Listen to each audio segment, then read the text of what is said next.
শুভ দুপুর সুপ্রিয় ছাত্ররা, আশা করি তোমরা ভালো আছো। অনেক দিন পরে আবার তোমাদের সাথে আজকে কেমিস্ট্রি ক্লাসে আমি হাজির হয়েছি। আমি ত্রিনাথ সিংহ, প্রভাষক, রসায়ন বিভাগ, ঢাকা কলেজ, ঢাকা।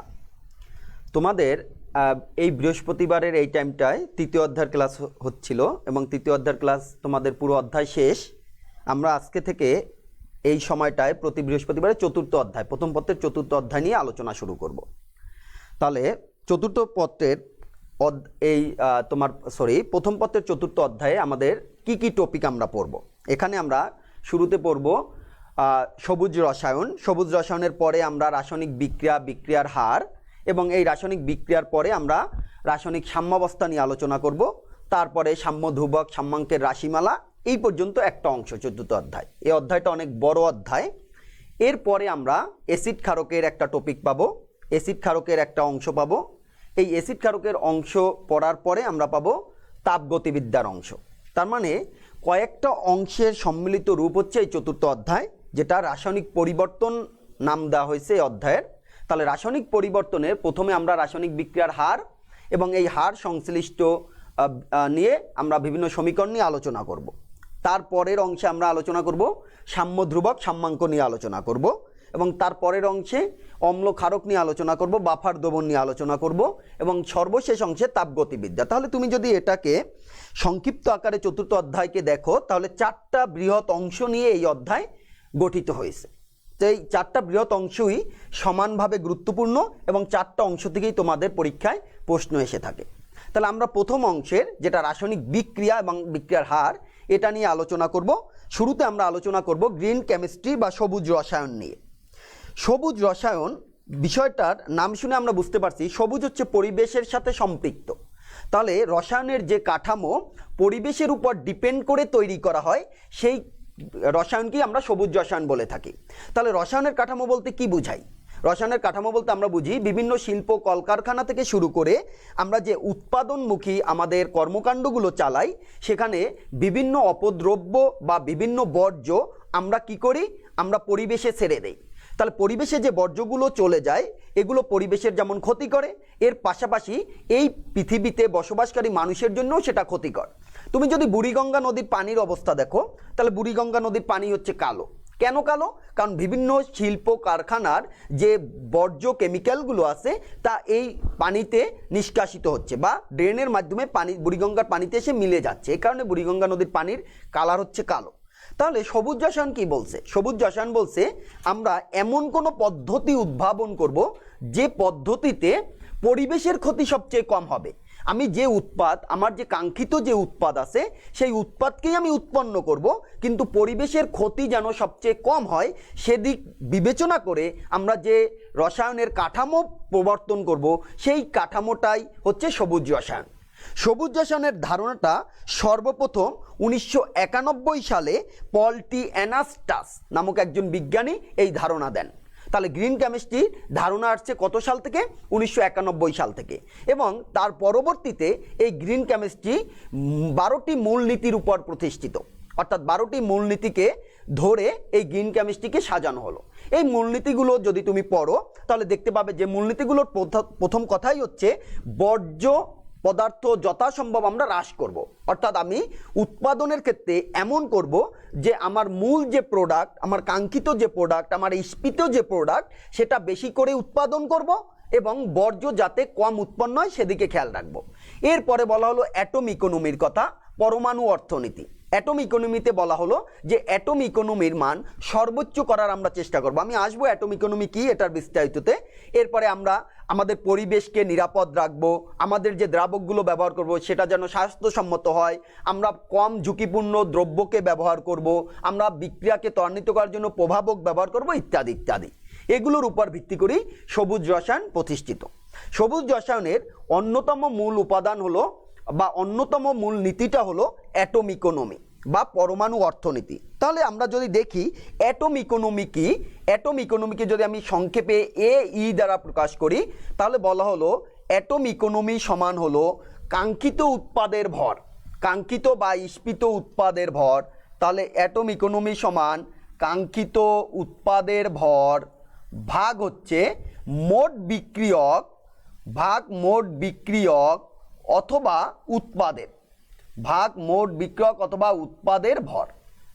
এইটাকে যখন তুমি শতকরায় প্রকাশ করবা তখন সেটাকে আমরা বলবো পরমাণু অর্থনীতি বা অ্যাটম ইকোনমি।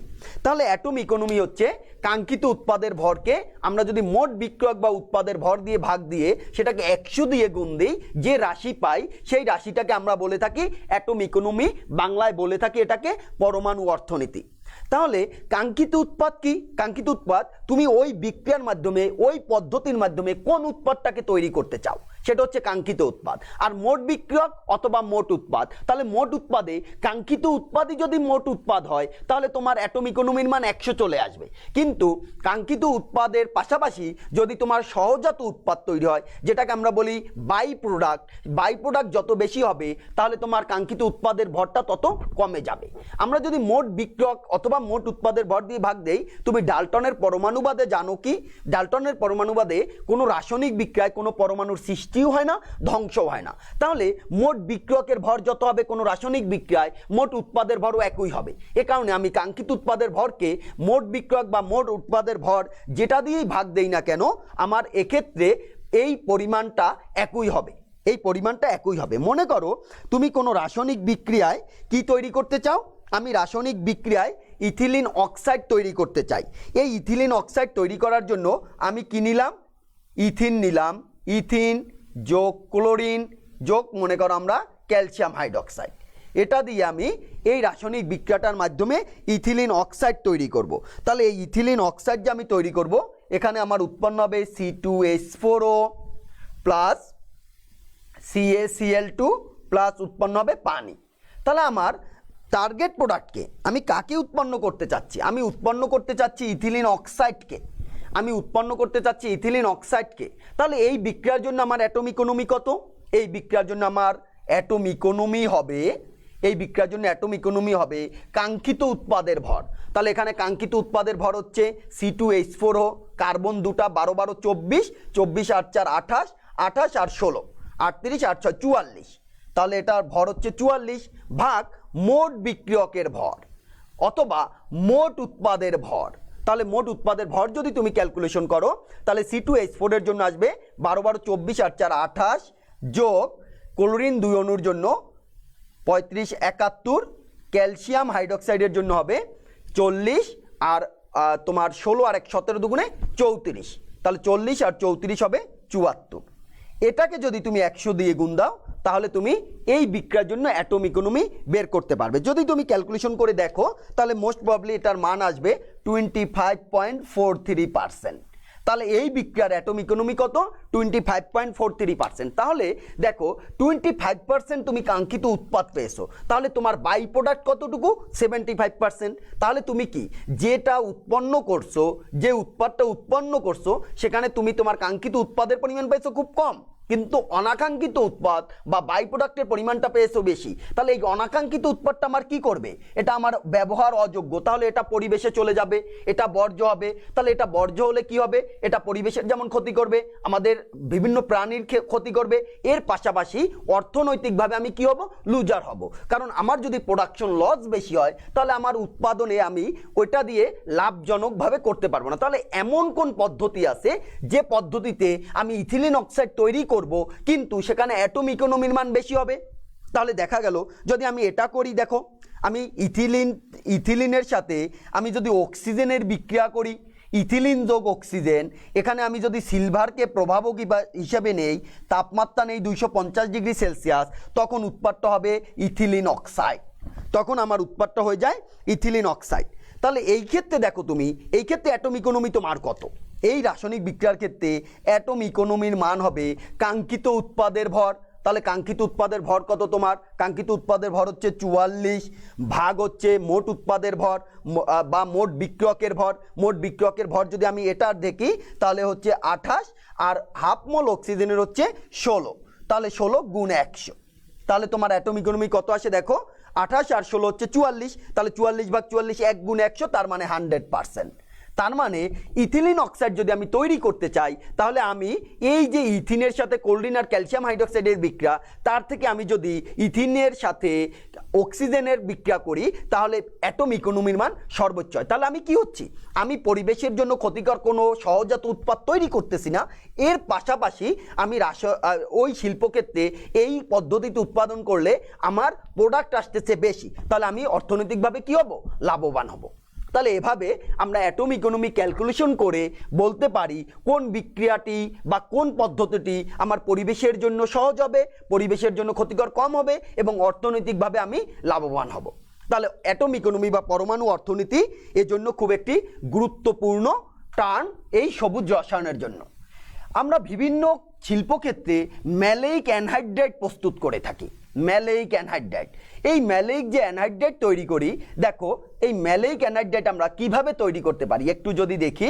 ম্যালেইক অ্যানহাইড্রাইড আমরা বিউটেন থেকেও তৈরি করতে পারি, এর পাশাপাশি আমরা ম্যালেইক অ্যানহাইড্রাইড বেনজিন থেকেও তৈরি করতে পারি। বিউটেনের দহনেও ম্যালেইক অ্যানহাইড্রাইড তৈরি হয়, বেনজিনের দহনেও ম্যালেইক অ্যানহাইড্রাইড তৈরি হয়। আমরা একটু যদি বিক্রিয়া দুটি দেখি, দেখো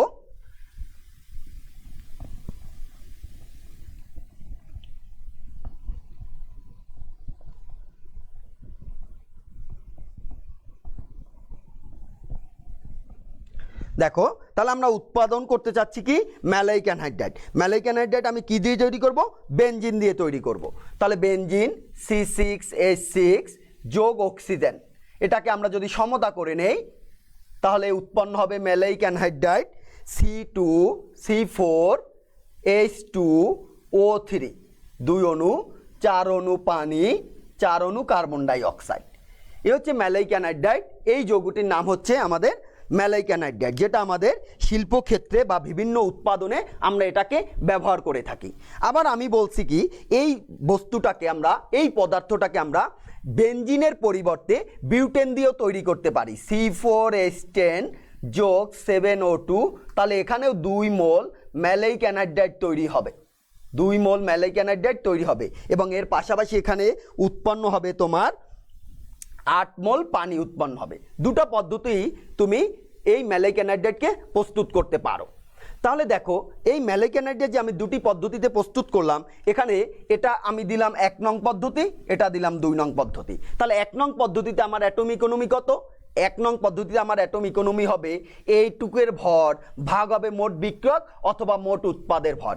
অ্যাটম ইকোনমি বের করার ক্ষেত্রে তোমাকে সর্বদা ওই রাসায়নিক বিক্রিয়াটাকে সমতা করে নিতে হবে। মোল সংখ্যা যদি সমতা না করো তাহলে অ্যাটম ইকোনমির মান ভুল হবে। তাহলে আমি ম্যালেইক অ্যানহাইড্রাইড কোন পদ্ধতিতে প্রস্তুত করব, আমি কি বেনজিন থেকে প্রস্তুত করব না বিউটেন থেকে প্রস্তুত করব, সেটা ডিপেন্ড করবে তাদের অ্যাটম ইকোনমির মানের উপর। তুমি যদি প্রথমটার ক্ষেত্রে অ্যাটম ইকোনমির মান বের করো তাহলে দেখবা তার অ্যাটম ইকোনমির মান আসবে 44.15%। তাহলে এটার অ্যাটম ইকোনমি হচ্ছে 44.15%। কিন্তু আমি যদি বিউটেন থেকে অ্যাটম ইকোনমি বের করি তার মান হবে 57.63%, 57.63%। তাহলে দেখো তুমি বেনজিনের পরিবর্তে যদি বিউটেন দিয়ে ম্যালেইক অ্যানহাইড্রাইড প্রস্তুত করো সেক্ষেত্রে অ্যাটম ইকোনমির মান এক্ষেত্রে অনেক বেশি হয়। তাহলে আমি কোন পদ্ধতিতে প্রস্তুত করব, আমি অবশ্যই এই দ্বিতীয় পদ্ধতিতে ম্যালেইক অ্যানহাইড্রাইডকে প্রস্তুত করব। আমি অবশ্যই এই দ্বিতীয় পদ্ধতিকে ম্যালেইক অ্যানহাইড্রাইড প্রস্তুত করব। ম্যালেইক অ্যানহাইড্রাইডের গাঠনিক সংকেতটা যদি দেখো, গাঠনিক সংকেত হচ্ছে এমন,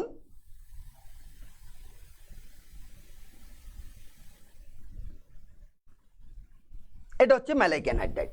তাহলে এটার অ্যাটম ইকোনমির মান যেহেতু দ্বিতীয় পদ্ধতিতে বেশি, এ কারণে আমরা দ্বিতীয় পদ্ধতিতে এই ম্যালেইক অ্যানহাইড্রাইডকে প্রস্তুত করব। আর কারণ কি, আর কারণ দেখো প্রথম পদ্ধতিতে আমরা যে বেনজিন ব্যবহার করছি, এই বেনজিন হচ্ছে বিষাক্ত পদার্থ।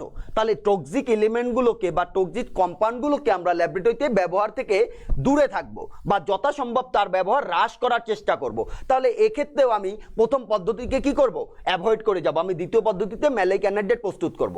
আরেকটা কারণ দেখো, প্রথম পদ্ধতিতে কার্বন ডাই অক্সাইড উৎপন্ন হয়, তাহলে যে কার্বন ডাই অক্সাইড তুমি উৎপন্ন করলে সে কার্বন ডাই অক্সাইড কোথায় চলে যাবে, সে কার্বন ডাই অক্সাইড বায়ুমণ্ডলে চলে যাবে, বায়ুমণ্ডলে চলে গেলে সে কি হবে, কার্বন ডাই অক্সাইড হচ্ছে গ্রিন হাউস গ্যাস তোমরা জানো, তাহলে সে ভূপৃষ্ঠ থেকে বিকিরিত তাপকে ধরে রাখবে, তাহলে ভূপৃষ্ঠের তাপমাত্রা বৃদ্ধিতে সে সহায়তা করবে। তাহলে সেক্ষেত্রে আমরা প্রথম পদ্ধতিকে অ্যাভয়েড করতে পারি। তাহলে ম্যালেইক অ্যানহাইড্রাইড প্রস্তুতির ক্ষেত্রে আমরা এই দুটি বিক্রিয়ার মধ্যে যদি কম্পেয়ার করি তাহলে তিনটা পয়েন্ট আমরা বলতে পারি। প্রথম পয়েন্ট হচ্ছে দ্বিতীয় পদ্ধতির অ্যাটমিক মান প্রথম পদ্ধতি থেকে অনেক বেশি। দ্বিতীয় পয়েন্ট হচ্ছে প্রথম পদ্ধতিতে বেনজিনের মতো বিষাক্ত যৌগকে ব্যবহার করা হলো, কিন্তু দ্বিতীয় পদ্ধতিতে বিউটেনকে ব্যবহার করা হচ্ছে যা বিষাক্ত নয়। তৃতীয় পয়েন্ট হচ্ছে প্রথম পদ্ধতিতে green house gas carbon die oxide উৎপন্ন হয়, কিন্তু দ্বিতীয় পদ্ধতিতে এ ধরনের কোনো ক্ষতিকর গ্যাস বা উপাদান উৎপন্ন হয় না। তাহলে এই তিনটা পদ্ধতির উপর ভিত্তি করে আমরা বলতে পারি যে ম্যালেইক অ্যানহাইড্রাইড প্রস্তুতির জন্য আমাদের দ্বিতীয় পদ্ধতিটা ভালো। এভাবে আমরা অ্যাটম ইকোনমির মান বের করতে পারি। তাহলে তোমাকে যদি যে কোনো বিক্রিয়া দেয় তুমি তাহলে সেটা সহজেই বের করে বলতে পারবে, সেটা ক্যালকুলেশন করে বলতে পারবে কোন পদ্ধতিতে তোমার জন্য এটা উৎপাদন সহজ হবে, কোন পদ্ধতিতে তোমার জন্য উৎপাদন সহজ হবে। মনে করো তুমি ইথানল প্রস্তুত করতে চাও। এখন ইথানল প্রস্তুত করতে গিয়ে তুমি কি করলে? তুমি দুটো পদ্ধতি ব্যবহার করলে। এক নম্বর পদ্ধতি তুমি ব্যবহার করলে ইথিনের সাথে তুমি পানির বিক্রিয়া করলে, ইথিনের সাথে পানির বিক্রিয়া করে তুমি উৎপন্ন করলে ইথানল। এটা 2 নং পদ্ধতিতে তুমি কি করতে পারো? তুমি ইথিনের সাথে বা তুমি 2 নং পদ্ধতিতে মনে করো অ্যালকাইল হ্যালাইডের সাথে জলীয় দ্রবণের ক্ষারকের বিক্রিয়া করলে। তাহলে আমি মনে করো অ্যালকাইল হ্যালাইড নিলাম, ইথাইল ক্লোরাইড যোগ জলীয় দ্রবণের ক্ষারক সোডিয়াম হাইড্রোক্সাইড, এক্ষেত্রে আমি ইথানল প্রস্তুত করতে পারি। এবং ইথানল প্রস্তুত যেটা হবে C2H5OH যোগ হবে সোডিয়াম ক্লোরাইড।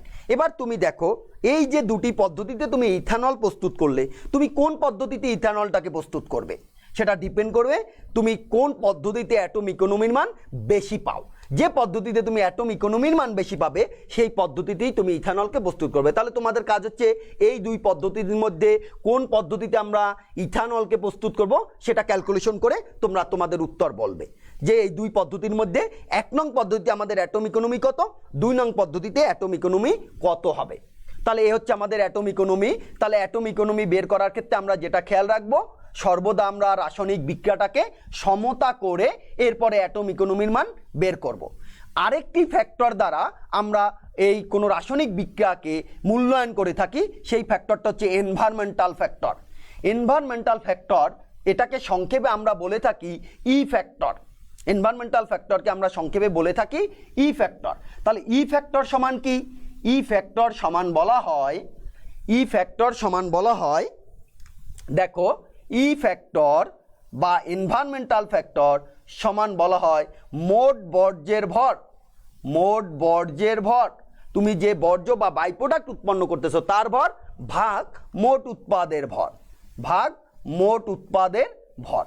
তাহলে এই দুটার অনুপাত হচ্ছে ই ফ্যাক্টর। তাহলে ই ফ্যাক্টর হবে দুটি ভরের অনুপাত। আমরা এর আগে কি দেখলাম? আমরা দেখলাম অ্যাটম ইকোনমির মান যত বেশি হবে ওই বিক্রিয়া তত সবুজ রসায়নকে সাপোর্ট করবে, তাও ওই বিক্রিয়া আমার তত লাভজনক হবে। কিন্তু ই ফ্যাক্টরের ক্ষেত্রে তুমি তাকাও, ই ফ্যাক্টরের মানের ক্ষেত্রে যদি তুমি দেখো ই ফ্যাক্টরের মান যত বেশি হবে বর্জ্যের পরিমাণ তত বাড়বে। তার মানে বর্জ্য পদার্থের পরিমাণ যত বেশি হবে ই ফ্যাক্টর তত বেশি হবে। তাহলে সেটা নিশ্চয়ই আমার জন্য খারাপ হবে, পরিবেশের জন্য খারাপ হবে, আমার ইন্ডাস্ট্রির জন্য খারাপ হবে। তাহলে আমরা কি করব? ই ফ্যাক্টরের মান সর্বোচ্চ করার চেষ্টা করব না, ই ফ্যাক্টরের মান সর্বনিম্ন করার চেষ্টা করব। তাহলে ই ফ্যাক্টর যত সর্বনিম্ন হবে এবং অ্যাটম ইকোনমি যত বেশি হবে সেটা তত সবুজ রসায়নকে সাপোর্ট করবে, সেটা তত বেশি আমার ইন্ডাস্ট্রির ক্ষেত্রে বা শিল্প ক্ষেত্রে আমার জন্য তত লাভজনক হবে। এ হচ্ছে আমাদের সবুজ রসায়নের আলোচনা। তাহলে সবুজ রসায়নের দুটো গুরুত্বপূর্ণ অংশ হচ্ছে, একটা হচ্ছে আমাদের ই ফ্যাক্টর আর একটা হচ্ছে অ্যাটম ইকোনমি। এ দুটা তোমরা ভালো মতো পড়বে। এরপরে আসো সবুজ রসায়নের পরে এই চ্যাপ্টারে আমরা চলে যাব রাসায়নিক বিক্রিয়ার দিক। রাসায়নিক বিক্রিয়া কত দিকে সংগঠিত হতে পারে, রাসায়নিক বিক্রিয়া কিভাবে সংগঠিত হতে পারে। যে কোনো রাসায়নিক বিক্রিয়া দেখো, মনে করো একটা রাসায়নিক বিক্রিয়ায় বিক্রিয়ক হচ্ছে এ, উৎপাদ হচ্ছে বি, তাহলে বিক্রিয়াটা এ থেকে বি এর দিকে ধাবিত হবে। আবার বিক্রিয়াটাকে আমরা এভাবেও প্রকাশ করে থাকি, এ থেকে বি উভয় দিকে অর্ধ তীর চিহ্ন দিয়ে প্রকাশ করে থাকি। তাহলে প্রথম ক্ষেত্রে আমরা বিক্রিয়াটাকে একদিকে তীর দিয়ে প্রকাশ করলাম, দ্বিতীয় ক্ষেত্রে আমরা বিক্রিয়াটাকে উভয় দিকে তীর চিহ্ন দিয়ে প্রকাশ করলাম। একদিকে তীর চিহ্ন দিয়ে প্রকাশ করা মানে হচ্ছে বিক্রিয়াটাই একাভিমুখী হবে, উভয় দিকে তীর চিহ্ন দিয়ে প্রকাশ করা মানে হচ্ছে বিক্রিয়াটি উভমুখী হবে, বিক্রিয়াটি উভমুখী হবে। তাহলে রাসায়নিক বিক্রিয়া কতভাবে সংগঠিত হতে পারে? দুইভাবে সংগঠিত হতে পারে। একটা হচ্ছে একাভিমুখী বিক্রিয়া, একটা হচ্ছে উভমুখী বিক্রিয়া। তাহলে একাভিমুখী বিক্রিয়া কাকে বলবো? যে বিক্রিয়া শুধুমাত্র বিক্রিয়ক থেকে উৎপাদের দিকে অর্থাৎ সম্মুখ দিকে সংগঠিত হয়ে থাকে সেই বিক্রিয়াকে একাভিমুখী বিক্রিয়া বা একমুখী বিক্রিয়া বলবো। উভমুখী বিক্রিয়া বলবো যে বিক্রিয়া সম্মুখ এবং পশ্চাৎ উভয় দিকে সংগঠিত হয়ে থাকে সেই বিক্রিয়াকে উভমুখী বিক্রিয়া বলবো। বাস্তবে যত রাসায়নিক বিক্রিয়া আছে সকল রাসায়নিক বিক্রিয়াই হচ্ছে কি বিক্রিয়া? উভমুখী বিক্রিয়া। তাহলে কখন আমরা এটাকে একাভিমুখী বিক্রিয়া বলে নেই? যখন তার সম্মুখবর্তী বিক্রিয়ার হার এবং এর তুলনায় পশ্চাৎবর্তী বিক্রিয়ার হার অতি নগণ্য হয়, অর্থাৎ একটার সাপেক্ষে আরেকটা খুব নগণ্য, তখন ওই বিক্রিয়াটাকে আমরা একাভিমুখী বিক্রিয়া ধরে নেই। যেমন যে কোনো অধক্ষেপণ বিক্রিয়া, যে কোনো প্রশমন বিক্রিয়া, যে কোনো লবণের বিক্রিয়া, এগুলো হচ্ছে সব একাভিমুখী বিক্রিয়া হিসেবে ধরে নেই। কিন্তু বাস্তবে আমরা কি বলি? বাস্তবে একাভিমুখী বিক্রিয়া বলতে কোনো বিক্রিয়াই পৃথিবীতে নেই, সকল বিক্রিয়াই উভমুখী বিক্রিয়া। মনে করো তুমি উসাইন বোল্টের সাথে দৌড় প্রতিযোগিতায় অংশগ্রহণ করছো, তাহলে উসাইন বোল্ট আর তুমি যদি 1 কিলোমিটার দৌড় প্রতিযোগিতায় অংশগ্রহণ করো, তাহলে উসাইন বোল্ট যখন 1 কিলোমিটারে পৌঁছে যাবে তখন তোমার দূরত্ব কত হবে? বা আমরা যদি আরও দূরত্বটা বাড়িয়ে দেই, 5 কিলোমিটার করে দেই, তাহলে তার যে দৌড়ানোর যে বেগ বা সে যে দূরত্ব অতিক্রম করবে তার সাপেক্ষে তোমার বেগ অতি নগণ্য হবে। তখন সম্মুখবর্তী বিক্রিয়ার বেগের তুলনায় যখন পশ্চাৎবর্তী বেগ এভাবে নগণ্য হয় তখন সেইটাকে আমরা বলি একাভিমুখী বিক্রিয়া। কিন্তু বাস্তবে কোনো বিক্রিয়াই একাভিমুখী বিক্রিয়া নয়। মনে করো তুমি একটা বিক্রিয়া হচ্ছে A যোগ B, এই বিক্রিয়ায় উৎপাদ পেলে C যোগ D। এখন তুমি এই বিক্রিয়াটা যদি সাম্যাঙ্ক বের করো, সাম্য ধ্রুবক বের করো K, তাহলে K সমান হবে তার উৎপাদের সক্রিয় ভর ভাগ হচ্ছে বিক্রিয়কের সক্রিয় ভর, এটা। এখন এই K এর মান যদি A B নাই থাকে তাহলে K এর মান কত হবে? K এর A B এর পরিবর্তে হবে 0। তাহলে দেখো C ভাগ D ভাগ 0 কখন? যখন তুমি বলছো সকল বিক্রিয়ক উৎপাদে পরিণত হলো। সকল বিক্রিয়ক যদি আমার উৎপাদে পরিণত হয় তাহলে A ও B এর পরিমাণ 0, কারণ A ও B আর বিক্রিয়ায় নেই, সব C এবং D তে রূপান্তরিত হয়ে গেল। তাহলে আমার K কত আসতেছে? K আসতেছে ইনফিনিটি। তাহলে K আসতেছে ইনফিনিটি। এখন যদি তুমি মুক্ত শক্তির পরিবর্তন, যদিও তোমাদের এটা টপিকটা বাইরে, মুক্ত শক্তির পরিবর্তনে K এর মান বসাও, তাহলে দেখবা মুক্ত শক্তির পরিবর্তনও আমাদের চলে আসবে ইনফিনিটি। কিন্তু মুক্ত শক্তির পরিবর্তন কখনো অসীম হতে পারে না। এ কারণে আমরা সহজেই বলতে পারি যে কোনো রাসায়নিক বিক্রিয়ায় এমন কোনো বিক্রিয়া নেই যে বিক্রিয়ায় সকল বিক্রিয়ক উৎপাদে পরিণত হয়। সকল বিক্রিয়ক উৎপাদে পরিণত হয় না। তাহলে সকল বিক্রিয়ক যদি আমার উৎপাদে পরিণত না হয় তাহলে কিছু না কিছু বিক্রিয়ক আমার থাকবেই। যদি কিছু না কিছু বিক্রিয়ক আমার অবশ্যই থাকে তাহলে বিক্রিয়াটা সর্বদা হবে উভমুখী। তাহলে এই উভমুখী বিক্রিয়াকে কখন আমরা একাভিমুখী ধরে নিব? যখন এই উভমুখী বিক্রিয়ারে একটি বিক্রিয়ার বেগের তুলনায় অপর বিক্রিয়ার বেগ হবে খুব নগণ্য, তখন সেই বিক্রিয়াটা আমরা একাভিমুখী ধরে নেই। এখন উভমুখী বিক্রিয়া তাহলে কি? কখনো উভমুখী বিক্রিয়া শেষ হবে না, উভমুখী বিক্রিয়া কখনো শেষ হবে না। এবং এই বিক্রিয়াটা যখন শুরু থাকে তখন বিক্রিয়ক থেকে উৎপাদের দিকে রেট বেশি থাকে, উৎপাদ থেকে বিক্রিয়কের দিকে রেটটা থাকে কম। সময় যত অতিবাহিত হয় উৎপাদের পরিমাণ হ্রাস পায়, বিক্রিয়কের পরিমাণ হ্রাস পায়, উৎপাদের পরিমাণ বৃদ্ধি পায়, এবং একসময় এসে উভয় দিকের হার যখন সমান হয়ে যায়, অর্থাৎ সম্মুখবর্তী বিক্রিয়ার হার এবং পশ্চাৎবর্তী বিক্রিয়ার হার যখন সমান হয় তখন এরা পরস্পর সাম্যাবস্থায় চলে যায়। সাম্যাবস্থায় যখন বিক্রিয়া চলে যায় তখন তুমি 9-10-এ পড়ে আসছো লাসাতেলের নীতি অনুযায়ী ওর যদি কোনো নিয়ামক তুমি পরিবর্তন না করো তাহলে এই সাম্যাবস্থা অনন্তকাল ধরে চলতে থাকবে। অর্থাৎ তাহলে এই বিক্রিয়াটা কখনো কি হবে না? শেষ হবে না। এই বিক্রিয়াটা কখনো শেষ হবে না। তাহলে যে কোনো রাসায়নিক বিক্রিয়াই আমাদের উভমুখী হবে, এবং যখন একটা সম্মুখবর্তী বিক্রিয়ার বেগ পশ্চাৎবর্তী বেগের তুলনায় খুব বেশি হবে তখন ওই বিক্রিয়াটাকে আমরা একাভিমুখী ধরে নিতে পারি। তাহলে আমি শিল্পক্ষেত্রে একটি উৎপাদ তৈরি করতে চাই, এই উৎপাদ তৈরি করতে গিয়ে আমার সকল বিক্রিয়াই যদি উভমুখী হয় তাহলে আমি বিক্রিয়ক থেকে উৎপাদ তৈরি করতেছি, আবার উৎপাদ ভেঙে বিক্রিয়ক তৈরি হচ্ছে, তাহলে আমার বিক্রিয়ায় কোনো উৎপাদই আমি কোনোদিনও পাবো না। তাহলে শিল্পক্ষেত্রে আমি কি উৎপাদন করতেছি? তাহলে শিল্পক্ষেত্রে আমি বিক্রিয়ক উৎপাদ বানাচ্ছি, উৎপাদ আবার বিক্রিয়ক হয়ে যাচ্ছে। তার মানে কি? তার মানে হচ্ছে তাহলে শিল্পক্ষেত্রে তুমি কোনো উৎপাদই পাবে না। তাহলে কি করতে হবে? এই উভমুখী বিক্রিয়াকে তোমাকে একাভিমুখী বিক্রিয়ায় পরিণত করতে হবে। এই উভমুখী বিক্রিয়াকে একাভিমুখী বিক্রিয়ায় পরিণত করতে হবে। তাহলে আসো আমরা যে কোনো উভমুখী বিক্রিয়াকে কিভাবে একাভিমুখী বিক্রিয়ায় পরিণত করতে পারি সেটা দেখি। একটা উভমুখী বিক্রিয়াকে একাভিমুখী বিক্রিয়ায় কিভাবে পরিণত করা যায়। প্রথম পদ্ধতি যদি আমরা দেখি, মনে করো আমরা ক্যালসিয়াম কার্বনেটকে তাপ দিব, তাহলে ক্যালসিয়াম কার্বনেটকে যদি তাপ দেই তাহলে সেটা উৎপন্ন হবে ক্যালসিয়াম অক্সাইড আর কার্বন ডাই অক্সাইড। তাহলে কার্বন ডাই অক্সাইড গ্যাস, এটা যদি আমি বিক্রিয়াটা খোলা পাত্রে করি, খোলা পাত্রে যদি বিক্রিয়াটাকে সংগঠিত করি তাহলে দেখো কার্বন ডাই অক্সাইড গ্যাস আমার পাত্র থেকে উড়ে যাবে। পাত্র থেকে যদি উড়ে যায় তাহলে calcium oxide, carbon die oxide নেই, ও একা তো আর ক্যালসিয়াম কার্বনেটে পরিণত হতে পারবে না। তাহলে বিক্রিয়াটা হবে আমার একাভিমুখী বিক্রিয়া। কিন্তু এই একই বিক্রিয়াকে যদি আমি বদ্ধ পাত্রে সংগঠিত করতাম, দেখো বদ্ধ পাত্রে যদি সংগঠিত করি তাহলে বিক্রিয়াটা হয়ে যাবে উভমুখী। তাহলে বিক্রিয়াটা হয়ে যাবে উভমুখী। তখন ক্যালসিয়াম অক্সাইড এবং কার্বন ডাই অক্সাইড মিলিত হয়ে ক্যালসিয়াম কার্বনেট তৈরি করতে পারে। তাহলে আমরা কি বলতে পারি? আমরা বলতে পারি যে যদি কোনো রাসায়নিক বিক্রিয়ায় একটি উৎপাদ গ্যাসীয় হয়, যদি কোনো রাসায়নিক বিক্রিয়া একটি উৎপাদ গ্যাসীয় হয়, ওই বিক্রিয়াটাকে খোলা পাত্রের পরিবর্তে বদ্ধ পাত্রে সংগঠিত করে ওই বিক্রিয়াটাকে আমরা উভমুখী করতে পারি। তাহলে বদ্ধ পাত্রের পরিবর্তে যদি আমরা খোলা পাত্র করি তাহলে বিক্রিয়াটা উভমুখী থেকে একাভিমুখী বিক্রিয়ায় পরিণত হয়। তাহলে তোমার যদি এমন কোনো বিক্রিয়ক আসে যেটা থেকে একটি উৎপাদ পাবে, ওই বিক্রিয়াটাকে যদি তুমি খোলা পাত্রে সংগঠিত করো তাহলেই তোমার বিক্রিয়াটা কি হয়ে যাবে? একমুখী হয়ে যাবে। এটা একটা পদ্ধতি। দ্বিতীয় পদ্ধতি হচ্ছে যদি কোনো বিক্রিয়ায় অদক্ষেপ তৈরি হয়, যদি কোনো বিক্রিয়ায় অদক্ষেপ তৈরি হয়, অদক্ষেপ তৈরি হলে ওই বিক্রিয়াটা সর্বদা একাভিমুখী বিক্রিয়া হবে। যেমন সোডিয়াম ক্লোরাইডের জলীয় দ্রবণে যদি তুমি সিলভার নাইট্রেট যোগ করো, সোডিয়াম ক্লোরাইডের জলীয় দ্রবণে তুমি সিলভার নাইট্রেট যোগ করলো, তাহলে কি উৎপন্ন হবে?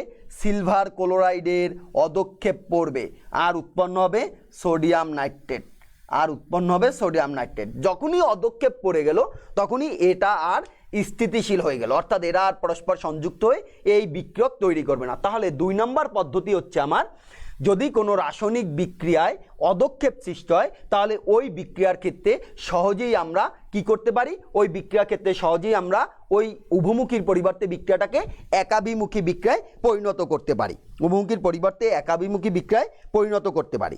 3 নম্বর পদ্ধতি দেখো, আমরা মনে করো ইথাইল অ্যাসিটেটকে তাপ দিলাম, ইথাইল অ্যাসিটেট, তাহলে CH3 COO C2H5 ethyl acetate, এটাকে যদি আমরা আর্দ্র বিশ্লেষণ করি তাহলে এটা থেকে উৎপন্ন হবে ইথানল, ইথানল এবং অ্যাসিটিক অ্যাসিড, ইথানল এবং অ্যাসিটিক অ্যাসিড।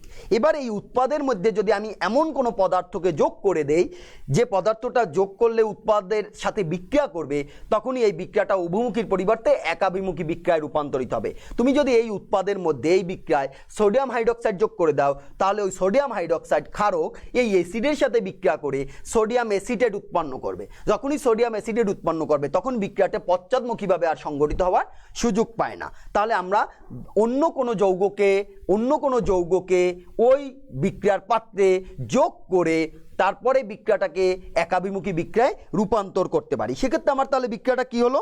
সেক্ষেত্রে যখন আমি সোডিয়াম হাইড্রোক্সাইড যোগ করব তখন আমার ইথাইল অ্যাসিটেট যোগ সোডিয়াম হাইড্রোক্সাইড এরা পরস্পর বিক্রিয়া করে আমার উৎপন্ন করবে সোডিয়াম অ্যাসিটেট, সোডিয়াম অ্যাসিটেট আর উৎপন্ন করবে ইথানল, সোডিয়াম অ্যাসিটেট আর উৎপন্ন করবে ইথানল। এভাবে আমরা তাহলে প্রথমেই আমরা কি করলাম?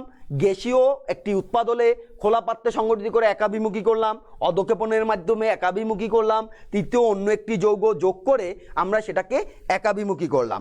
চতুর্থ আর একটা পদ্ধতি আমরা অ্যাপ্লাই করতে পারি। দেখো চতুর্থ পদ্ধতিতে আমরা মনে করো নাইট্রোজেন আর হাইড্রোজেন পরস্পর বিক্রিয়া করে অ্যামোনিয়া উৎপন্ন করে, পরস্পর বিক্রিয়া করে অ্যামোনিয়া উৎপন্ন করে হেবারবস পদ্ধতিতে। এখন এই উৎপন্ন অ্যামোনিয়াকে যদি তুমি এখান থেকে সরিয়ে নাও, উৎপন্ন অ্যামোনিয়াকে যখনই তোমার বিক্রিয়ার পাত্রে, যে পাত্রে তুমি বিক্রিয়া সংগঠিত করতেছো সেখানে উৎপাদ উৎপন্ন হওয়ার সাথে সাথে তাকে যদি অন্য পাত্রে তুমি সরাতে পারো তাহলে বিক্রিয়াটা কিন্তু বিপরীতমুখীভাবে বা পশ্চাৎমুখীভাবে আর সংগঠিত হওয়ার সুযোগ পায় না। তাহলে সেক্ষেত্রে আমাদের বিক্রিয়াটা কি হতে পারে? একাভিমুখী বিক্রিয়ায় রূপান্তরিত হতে পারে।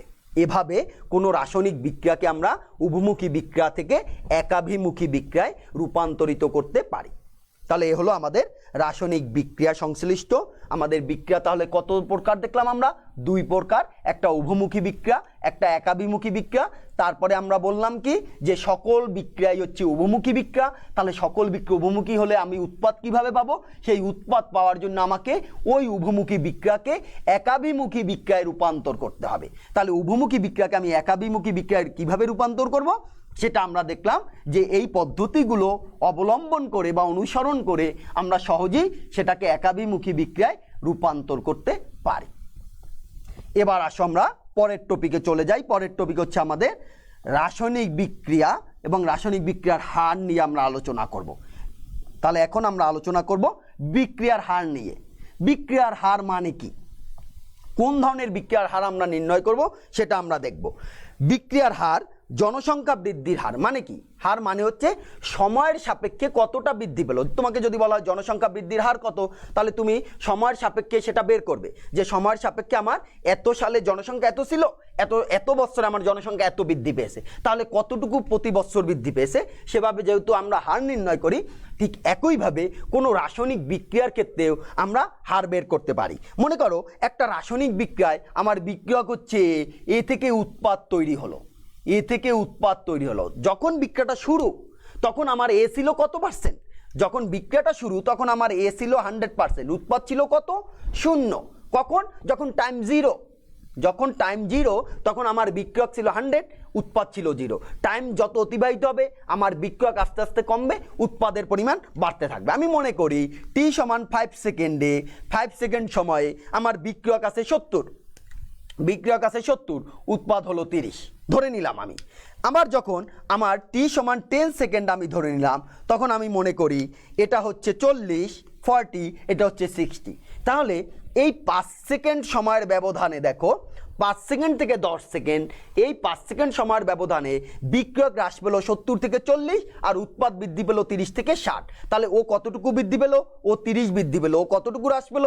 ও 30 হ্রাস পেল। তাহলে এই যে 30 ভাগ সময়, এটাকে যদি তুমি বের করো, এই উৎপাদের পরিমাণকে যদি সময়ের পরিবর্তন দিয়ে ভাগ করো, উৎপাদের পরিবর্তন বা বিক্রিয়কের পরিবর্তনকে যদি সময়ের পরিবর্তন দিয়ে ভাগ করো, তাহলেই তুমি বিক্রিয়ার হার পেয়ে যাবে।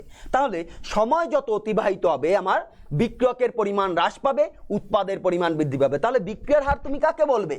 বিক্রিয়ার হার তুমি বলবে সময়ের সাপেক্ষে উৎপাদের ঘনমাত্রা বৃদ্ধির হার অথবা বিক্রিয়কের ঘনমাত্রা হ্রাসের হার। তাহলে সময়ের সাপেক্ষে উৎপাদের ঘনমাত্রা বৃদ্ধির হার অথবা বিক্রিয়কের ঘনমাত্রা হ্রাসের হারকেই বিক্রিয়ার হার বলে। তাহলে আমরা বললাম কি, সময়ের সাপেক্ষে উৎপাদের ঘনমাত্রা বৃদ্ধির হার অথবা বিক্রিয়কের ঘনমাত্রা হ্রাসের হারকেই বিক্রিয়ার হার বলে। তাহলে আমরা কোন ধরনের বিক্রিয়ার জন্য বিক্রিয়ার হার নির্ণয় করব? বলো, কোন ধরনের বিক্রিয়ার জন্য?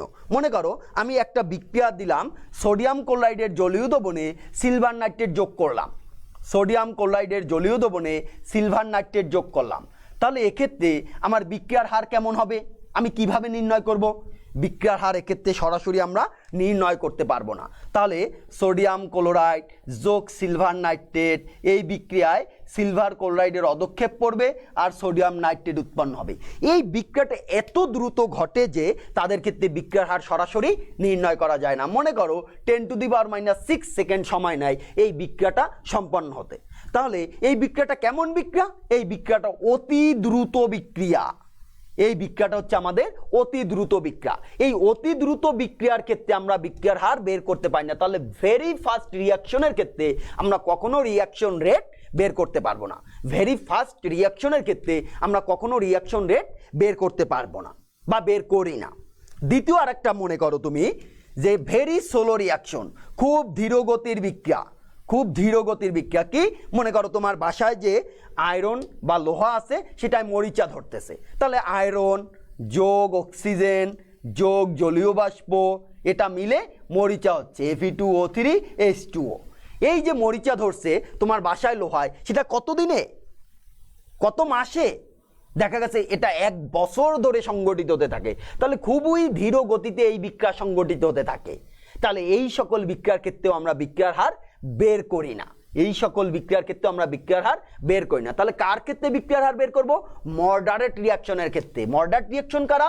যারা অতি দ্রুত এবং খুব ধীর, ভেরি ফাস্ট এবং ভেরি স্লো, এর মাঝামাঝি বিক্রিয়া। ভেরি ফাস্ট এবং ভেরি স্লো এই ধরনের রিঅ্যাকশনের ক্ষেত্রে আমরা বিক্রিয়ার হার বের করব। মনে করো তুমি হেবারবস পদ্ধতিতে অ্যামোনিয়া উৎপাদন করছো। এই হেবারবস পদ্ধতিতে অ্যামোনিয়া উৎপাদন, এটা একটি 5 মিনিট 10 মিনিট 1 ঘন্টা 2 ঘন্টা সময়ের মধ্যে বিক্রিয়াটি সংগঠিত হয়। এই ধরনের বিক্রিয়ার ক্ষেত্রে বিক্রিয়ার হার বের করব আমরা। তাহলে এই অংশে আমরা আলোচনা করব যে বিক্রিয়ার হার সেটা কোন ধরনের বিক্রিয়ার ক্ষেত্রে খুব দ্রুত ঘটে অথবা খুব ধীর গতিতে ঘটে, এই ধরনের বিক্রিয়া ব্যতীত অন্যান্য বিক্রিয়ার ক্ষেত্রে অর্থাৎ এদের মাঝামাঝি গতিসম্পন্ন বিক্রিয়ার ক্ষেত্রে আমরা বিক্রিয়ার হারকে বের করে থাকি। তাহলে আসো বিক্রিয়ার হার কাকে বলে আবার যদি বলি, বিক্রিয়ার হার আমরা বলছি যে সময়ের সাপেক্ষে উৎপাদের ঘনমাত্রা বৃদ্ধির হার অথবা বিক্রিয়কের ঘনমাত্রা হ্রাসের হারকেই বিক্রিয়ার হার বলে।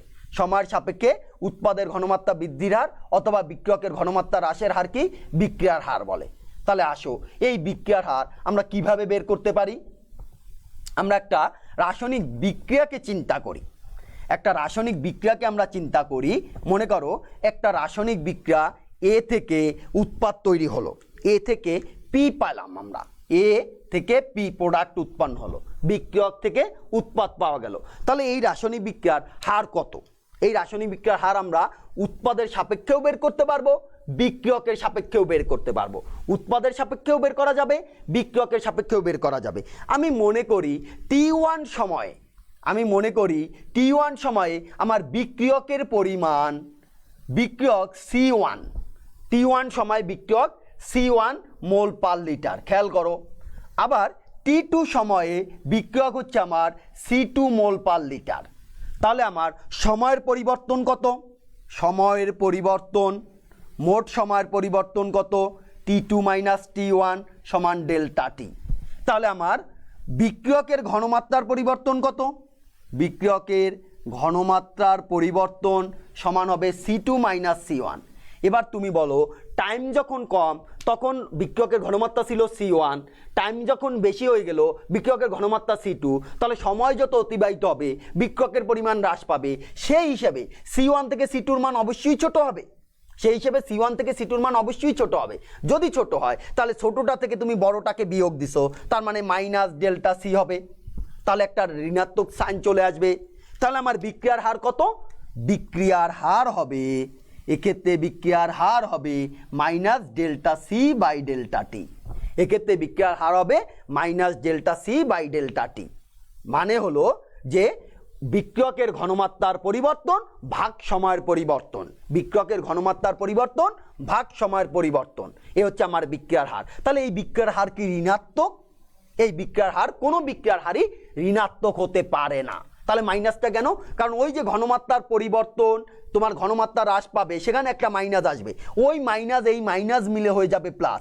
বিক্রিয়ার হার ধনাত্মক করার জন্য যখন বিক্রিয়কের সাপেক্ষে আমরা বিক্রিয়ার হার ক্যালকুলেশন করি তখন একটা ঋণাত্মক সাইন আমরা শুরুতেই ব্যবহার করি, ঋণাত্মক সাইন আমরা শুরুতেই ব্যবহার করি। এটাকে আমরা বলবো বিক্রিয়ার হার। তাহলে আমি উৎপাদের সাপেক্ষেও বের করতে পারি। আমি ধরে নেই T1 সময়ে আমার উৎপাদের ঘনমাত্রা, T1 সময় আমার উৎপাদের ঘনমাত্রা হচ্ছে x1 মোল পার লিটার। তাহলে আমার T2 সময় উৎপাদের ঘনমাত্রা কত? x2 মোল পার লিটার। তাহলে বলো এবার সময়ের পরিবর্তন ডেল্টা টি, সময়ের পরিবর্তন এক্ষেত্রেও ডেল্টা টি, আর উৎপাদের ঘনমাত্রা পরিবর্তন কত? x2 minus x1। তাহলে উৎপাদ x1 বড় না x2 বড়? সময় যত অতিবাহিত হয় উৎপাদের পরিমাণ বৃদ্ধি পায়, তাহলে x1 থেকে x2 বড়, তাহলে এক্ষেত্রে আর মাইনাস সাইন আসবে না, তাহলে হচ্ছে ডেল্টা এক্স। তাহলে আমার উৎপাদের সাপেক্ষে বিক্রিয়ার হার হবে কত? Delta X by delta T. তাহলে উৎপাদের সাপেক্ষে আমার বিক্রিয়ার হার হবে কত? Delta X by delta T. তাহলে বিক্রিয়ার হার সমান, যদি তুমি বিক্রিয়কের ঘনমাত্রার পরিবর্তনকে সময়ের পরিবর্তন দিয়ে ভাগ দাও ঋণাত্মক সাইন ব্যবহার করবা, আর যদি উৎপাদের ঘনমাত্রার পরিবর্তনকে সময়ের পরিবর্তন দিয়ে ভাগ দাও তাহলে ঋণাত্মক সাইন আর ব্যবহার করতে হবে না। এ হচ্ছে বিক্রিয়ার হার। এখন এই যে বিক্রিয়ার হার তুমি বের করলে, এই বিক্রিয়ার হারটা কেমন বিক্রিয়ার হার? গড় বিক্রিয়ার হার। গড় বিক্রিয়ার হার মানে কি? গড় বিক্রিয়ার হার মানে হচ্ছে অনেক সময়ের ব্যবধানে সেই বিক্রিয়ার অংশ তুমি বের করতেছো, অনেক সময়ের ব্যবধানে। মনে করো এটা হচ্ছে, তাহলে আমরা বলছি কি গড় বিক্রিয়ার হার। গড় বিক্রিয়ার হার delta C by minus delta C by delta T সমান delta X by delta T. তাহলে গড় বিক্রিয়ার হার, মনে করো বিক্রিয়াটা শুরু হচ্ছে 5 মিনিট সময়, এরপরে 2 ঘন্টা সময় তার এই 5 মিনিট থেকে 2 ঘন্টা এটা নিচে আমি সময়ের পরিবর্তন, এই সময়ের পরিবর্তনে তার ঘনমাত্রার পরিবর্তনকে দিয়ে আমরা এভাবে গড় বিক্রিয়ার হার বের করে থাকি। তার মানে ডেল্টা যখন ব্যবহার করতেছি সেটা বৃহৎ অংশ নিয়ে ব্যবহার করতেছি। কিন্তু তুমি চিন্তা করো 5 মিনিট সময় আর যে 2 ঘন্টার সময়, এই 2 সময়ের যে গড় তুমি বের করতেছো, এই পুরোটা সময় জুড়ে বিক্রিয়ার হার কিন্তু সর্বদা সমান ছিল না। কারণ শুরুতেই বিক্রিয়ার হার বেশি থাকে, সময় যত অতিবাহিত হয় বিক্রিয়ার হার আস্তে আস্তে কমতে থাকে। তাহলে এই গড় বিক্রিয়ার হার কখনো কখনো সঠিক বিক্রিয়ার হার দিতে পারে না। সেক্ষেত্রে আমরা ক্ষুদ্র সময়ের ব্যবধান নিয়েও কখনো কখনো বিক্রিয়ার হার বের করে থাকি। এই যে ক্ষুদ্র ক্ষুদ্র সময়ের ব্যবধান দিয়ে বিক্রিয়ার হার বের করে থাকি, এই বিক্রিয়ার হারকে আমরা বলি তাৎক্ষণিক বিক্রিয়ার হার। এই তাৎক্ষণিক বিক্রিয়ার হারকে আমরা ডি দ্বারা প্রকাশ করি। তাহলে তাৎক্ষণিক বিক্রিয়ার হার সমান হবে, এক্ষেত্রে যদি আমরা লিখি মাইনাস ডিসি বাই ডিটি সমান ডিএক্স বাই ডিটি। তাহলে ডেল্টা আর ডি এর মধ্যে পার্থক্য কি? ডি হচ্ছে অতি ক্ষুদ্র আর ডেল্টা হচ্ছে একটু বৃহৎ পরিসরে, এই পার্থক্য। তাহলে তাৎক্ষণিক বিক্রিয়ার হার মাইনাস ডিসি বাই ডিটি সমান হবে ডিএক্স বাই ডিটি। তাহলে আমরা বিক্রিয়ার হার সবসময় বের করব কার সাপেক্ষে? বিক্রিয়কের সাপেক্ষে বের করলে মাইনাস দিব, উৎপাদের সাপেক্ষে বের করে আমরা ওই মাইনাস চিহ্ন আর দেওয়ার প্রয়োজন হয় না। তাহলে আমরা কি দেখলাম? আমরা দেখলাম সময় যত অতিবাহিত হবে বিক্রিয়কের পরিমাণ আস্তে আস্তে হ্রাস পেতে থাকবে, উৎপাদের পরিমাণ আস্তে আস্তে বৃদ্ধি পেতে থাকবে। সময় যত অতিবাহিত হবে বিক্রিয়কের পরিমাণ আস্তে আস্তে হ্রাস পাবে, উৎপাদের পরিমাণ আস্তে আস্তে বৃদ্ধি পাবে। এখন যদি আমরা বিক্রিয়ক এবং উৎপাদ এদের ঘনমাত্রার সাপেক্ষে সময়ের পরিবর্তনের লেখচিত্র অঙ্কন করি তাহলে কেমন হবে দেখো। আমি মনে করো নিলাম একদিকে, আমি নিলাম এদিকে বিক্রিয়ক, এদিকে নিলাম সময়। তাহলে আমি নিলাম সময়, এদিকে বৃদ্ধি পাচ্ছে, এদিকে বিক্রিয়কের ঘনমাত্রা নিলাম, বিক্রিয়কের ঘনমাত্রা। তাহলে বিক্রিয়কের ঘনমাত্রা সময়ের সাথে সাথে কি হবে? আস্তে আস্তে হ্রাস পাবে। তাহলে এদের ক্ষেত্রে কাপটা এমন হবে, বিক্রিয়কের ঘনমাত্রা আস্তে আস্তে হ্রাস পাবে, তাহলে আস্তে আস্তে ঘনমাত্রা হ্রাস পেতে থাকবে। হ্রাস পেতে পেতে পেতে পেতে এমন এক সময় যাবে, সময় যতই অতিবাহিত হবে ঘনমাত্রার আর হ্রাস ঘটবে না। সময় যতই অতিবাহিত হবে ঘনমাত্রার আর হ্রাস ঘটবে না। এবার যদি তুমি এটা বিক্রিয়কের ঘনমাত্রা না নিয়ে তুমি যদি উৎপাদের ঘনমাত্রা বনাম সময় নিতে, সময় বনাম উৎপাদের ঘনমাত্রা, সময় বনাম উৎপাদের ঘনমাত্রা, তাহলে দেখো সময় যখন 0 তখন উৎপাদ 0, সময় যত অতিবাহিত হবে উৎপাদের পরিমাণ আস্তে আস্তে বৃদ্ধি পেতে থাকবে, উৎপাদের পরিমাণ আস্তে আস্তে বৃদ্ধি পেতে থাকবে। তাহলে আমরা যদি এই দুটি লেখচিত্রকে একত্রিত করি তাহলে আমরা কি পাই? যদি একত্রিত করি তাহলে আমরা লেখচিত্রটা করতে পারি ঘনমাত্রা বনাম সময়। লেখচিত্রটা আমরা করতে পারি ঘনমাত্রা বনাম সময়। এক্স অক্ষে সময়, ওয়াই অক্ষে হচ্ছে আমার ঘনমাত্রা। তাহলে বিক্রিয়কের কাপটা হবে কেমন? আমার বিক্রিয়কের কাপটা হবে এমন, আর উৎপাদের কাপটা হবে কেমন? আমার উৎপাদের কাপটা হবে এরকম এরকম। তাহলে উৎপাদে এভাবে বৃদ্ধি পেতে থাকবে আর বিক্রিয়ক এভাবে হ্রাস পেতে থাকবে। এখন যদি এই উৎপাদ এবং বিক্রিয়কে এই দুই ক্ষেত্রে তুমি স্পর্শক অঙ্কন করো, স্পর্শক অঙ্কন করলে তুমি জানো ট্যান থিটা পাবে। ট্যান থিটার মান হবে কত তখন? তাহলে তার ট্যান থিটার মান হবে এখানে যেটা আমরা আগে বের করছিলাম বিক্রিয়কের ক্ষেত্রে মাইনাস ডিসি বাই ডিটি। তাহলে উৎপাদের ক্ষেত্রে এই স্পর্শকের মান কত হবে? Dx by dt, dx by dt. তাহলে এটা কার কার? এটা হচ্ছে বিক্রিয়কের জন্য প্রযোজ্য, আর এটা কার জন্য? এটা উৎপাদের জন্য প্রযোজ্য, এটা উৎপাদের জন্য প্রযোজ্য। এভাবে আমরা ঘনমাত্রা বনাম সময় লেখচিত্র অঙ্কন করে সহজেই এই বিক্রিয়ক উৎপাদের জন্য এই যে সময়ের সাপেক্ষে তাদের ঘনমাত্রার পরিবর্তন সেটা বের করতে পারি। তাহলে আমাদের বিক্রিয়ার হার কাকে বলা হলো? বিক্রিয়ার হার বলা হলো সময়ের সাপেক্ষে উৎপাদের ঘনমাত্রা বৃদ্ধি অথবা বিক্রিয়কের ঘনমাত্রা হ্রাসের হারকেই আমরা বিক্রিয়ার হার বলে থাকি। সময়ের সাপেক্ষে উৎপাদের ঘনমাত্রা বৃদ্ধি অথবা বিক্রিয়কের ঘনমাত্রা হ্রাসের হারকেই বিক্রিয়া হার বলে থাকি। এখন মনে করো একটি বিক্রিয়া হচ্ছে এ যোগ বি, এই বিক্রিয়ার উৎপাদ হলো সি যোগ ডি। তাহলে এই বিক্রিয়ার হার কত? তাহলে এই বিক্রিয়ার হার তুমি বিক্রিয়কের সাপেক্ষেও বের করতে পারবে, উৎপাদের সাপেক্ষেও বের করতে পারবে। তাহলে বিক্রিয়ক তো এখানে একাধিক, উৎপাদও একাধিক, একাধিক হলেও যে কোনো একটা বিক্রিয়ক অথবা যে কোনো একটা উৎপাদের সাপেক্ষে তুমি সেটাকে বের করতে পারো। তাহলে বিক্রিয়ার হার সমান না এর সাপেক্ষে যদি করি আমি d of a by dt, এর ঘনমাত্রার পরিবর্তন ভাগ সময়ের পরিবর্তন, যেহেতু এ বিক্রিয়ক তাহলে মাইনাস সমান minus d of b by dt. যদি আমি উৎপাদ করি তাহলে সমান হবে ডিসি বাই ডিটি সমান যদি আমি ডি ধরি d of d by dt. এভাবে আমরা সহজেই যে কোনো বিক্রিয়ার হার বের করতে পারি। এখন যদি বিক্রিয়াটা এমন হয়, দেখো 2a যোগ 3b 2a যোগ 3b সমান c যোগ 2d, মনে করো এরকম একটি বিক্রিয়া হয়, তাহলে তাদের ক্ষেত্রে কি হবে? 2a যোগ 3b সমান হবে c যোগ 2d, এটা মনে করো একটা বিক্রিয়া। তাহলে এই বিক্রিয়ার ক্ষেত্রে হার কত হবে? এই বিক্রিয়ার ক্ষেত্রে আমরা দেখো, যদি কোনো রাসায়নিক বিক্রিয়ার সমতাকৃত সমীকরণে বিক্রিয়ক ও উৎপাদসমূহের প্রত্যেকটির অনুপাতকে বিক্রিয়ার স্টকিওমিতি বলে। স্টকিওমিতি বলে। স্টকিওমিতিটা কি? তাহলে তুমি যে বিক্রিয়ক এবং উৎপাদ নিছো তাদের মোল সংখ্যার অনুপাত। মোল সংখ্যা কত? এখানে 2 মোল এ, 3 মোল বি, 1 মোল সি, 2 মোল ডি। তাহলে বিক্রিয়া থেকে আমরা কি বলতে পারি? আমরা বলতে পারি যে এখানে 2 মোল এর সাথে 3 মোল বি বিক্রিয়া করছে, এখানে উৎপন্ন হলো 1 মোল সি আর 2 মোল ডি। তাহলে স্টকিওমিত্রি সমীকরণ অনুযায়ী এই বিক্রিয়ার হার কত হবে? এই বিক্রিয়ার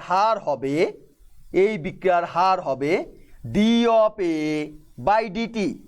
তাহলে মোল সংখ্যা হবে 1/2, এটা হবে মাইনাস। তাহলে এখানে 2 মোল, তাহলে 1 মোলের সাপেক্ষে কত হবে? 2 দিয়ে ভাগ হবে। তাহলে এখানে 3 মোল, 3 মোলের ক্ষেত্রে যদি হয় d of b by dt 3 mole, তাহলে 1 মোলের জন্য কত? 1/3। তাহলে সি হবে কত? 1 মোল, তাহলে ডি সি বাই ডিটি 1/1 দেওয়ার দরকার নেই। ডি এর জন্য কত হবে? D of d by dt, তাহলে হবে 1/2। তাহলে এই দুটো হবে মাইনাস, এই দুটো হবে প্লাস। এভাবে আমরা বিক্রিয়ার হার বের করতে পারি। তাহলে তুমি বিক্রিয়ার হার যখন বের করবে তোমাকে কি মনে রাখতে হবে? বিক্রিয়ার হারে যদি এভাবে মোল সংখ্যা থাকে সেটা 1/, আকারে চলে যাবে। যে মোল সংখ্যাগুলো থাকবে সেগুলো 1/, আকারে চলে যাবে। আমরা যদি আরেকটি বিক্রিয়া দেখি, দেখো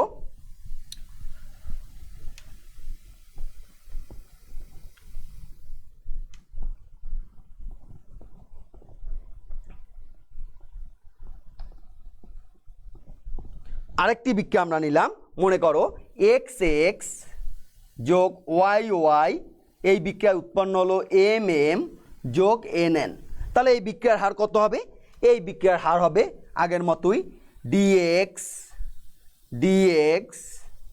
বাই ডিটি 1/x মাইনাস সমান হবে minus 1/y dy by dt, dy by dt সমান হবে 1/m dm বাই ডিটি সমান হবে 1/n dn বাই ডিটি। এখন এই বিক্রিয়ার হার বের করার ক্ষেত্রে তুমি যে কোনোটাকে ধরতে পারো। উৎপাদ যদি একাধিক হয় যে কোনো উৎপাদকে ধরে তুমি বিক্রিয়ার হার বের করতে পারো। যদি বিক্রিয়কও একাধিক হয় যে কোনো বিক্রিয়ককে ধরেও তুমি বিক্রিয়ার হার বের করতে পারো। এভাবে আমরা বিক্রিয়ার হারকে বের করে থাকি। এর পাশাপাশি অন্যভাবেও আমরা বিক্রিয়ার হার বের করে থাকি, সেইটা হচ্ছে ভর ক্রিয়া সূত্র অনুযায়ী। তাহলে ভর ক্রিয়া সূত্র অনুযায়ী যে বিক্রিয়ার হার আমরা বের করি সেই টপিকে আজকে আর আমি যাব না, তোমাদের আজকে এ পর্যন্ত থাকবে, বিক্রিয়ার হার পর্যন্ত। আমরা পরের ক্লাসে ভর ক্রিয়া সূত্র অনুযায়ী বিক্রিয়ার হার, হার ধ্রুবকের বৈশিষ্ট্য এগুলো নিয়ে আলোচনা করব। তাহলে আজকে এ পর্যন্ত থাকলো, সবাই ভালো থেকো। যেটুক পড়ানো হলো এটুক তোমরা একটু বই থেকে ভালো মতো পড়ে নিও। ভালো থেকো সবাই।